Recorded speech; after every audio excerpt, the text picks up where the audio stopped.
presidente. Bom, eu acho que aqui a gente consegue ver a explicação no próprio pedido de informação, mas é importante a gente falar sobre isso aqui dentro dessa casa, porque, infelizmente, a não execução de emendas, a não execução de valores através dos PACs, faz com que a gente perca verbas essenciais. E isso não ocorre apenas com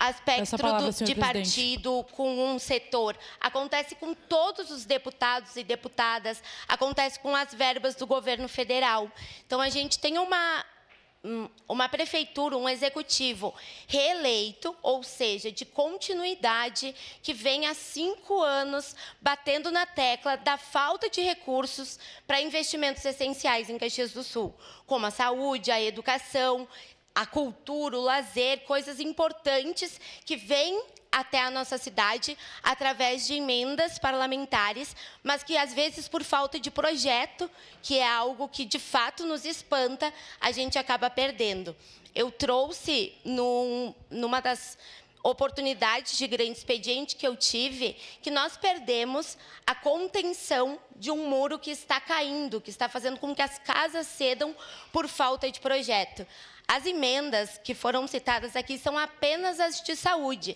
e a gente observa que todas elas são de 2023, e mesmo assim elas ainda não foram aplicadas, mesmo vendo que a maioria é voltada para a atenção básica, para a atenção primária, que é a porta de entrada no Sistema Único de Saúde, que faz com que as pessoas consigam trabalhar a prevenção, não terem um agravamento de suas doenças. A maior parte das emendas estão destinadas para esta área da saúde, que está tão precária, que precisa tanto de atenção, mas desde 2023, infelizmente, essas emendas não foram executadas. Então, a gente tem a informação, e gostaria de ter ela mais clara, por parte do Executivo, a resposta de como que está o trâmite, inclusive como esta casa pode auxiliar, para que a gente não perca recursos, já que reiteradas vezes ouvimos por parte do Executivo que em Caxias do Sul sofremos há mais de 5 anos com a falta de recursos, o que não nos permite investir na infraestrutura, na saúde, na educação, na cultura, no esporte, no lazer, no turismo, como nós gostaríamos e como a cidade merece. Afinal, somos a 2ª maior cidade do estado e a gente vê que, olhando só esse auxílio, por termos deputados aqui da Serra, por termos deputado e deputada aqui na nossa cidade,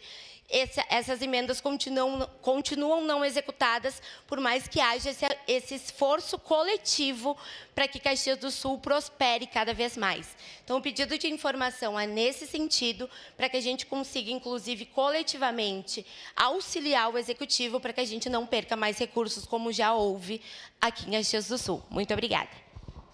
Obrigado, vereadora.